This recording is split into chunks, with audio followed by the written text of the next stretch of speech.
Ito na mga kasipol at malapit na po maluto po yung aking inihaw dito sa kawali mga kasipol. Yan.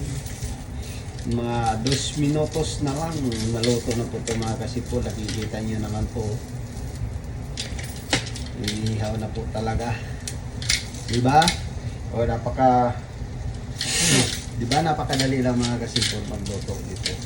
Pagka mag-ihaw kayo dito sa kawali at napakadali lang po at napakabilis maluto. Kailangan lang po mga kasimpol na imikos-mikos ninyo para hindi masunog po yung sa kabilaan, para pantay-pantay po yung pagka-ihaw niya mga kasimpol. Yan. Ito po yung paborito ng anak ko na ulam mga kasimpol pagka mag-ihaw ako dito. At saka napakasarap dito mag-ihaw dahil hindi po siya sunog at tamang-tama po talaga yung luto niya mga kasimpol. Tapos lalagyan ng ketchup ng anak ko yan. Ganun naman talaga pagka-hotdog. Ketchup yung pinakamasarap ilalagay dito mga kasimpol. Kaya ikot mo yung ketchup dyan. Lalo na pagka may wasabi, ay sobrang sarap dito. Pero hindi po kakain yung anak ko pagka may wasabi mga kasimpol. Kaya sila na po, ito lang po, ulam nila to mamaya hapunan nila mga kasimpol. Diba? Ang sarap na. Kikita nyo naman mga kasimpol.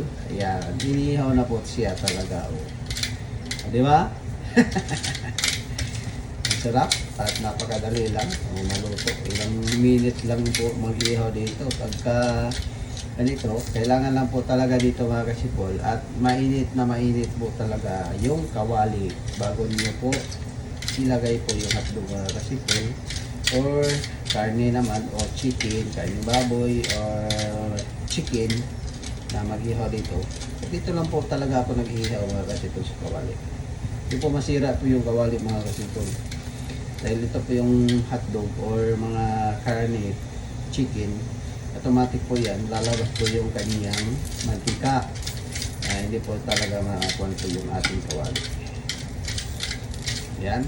Ito na mga kasipol at luto na po yung aking inihaw na hotdog dito sa kawali. Hanggang dito lang po yung ating video mga kasipol at maraming salamat po sa inyong lahat sa walang sawang suporta.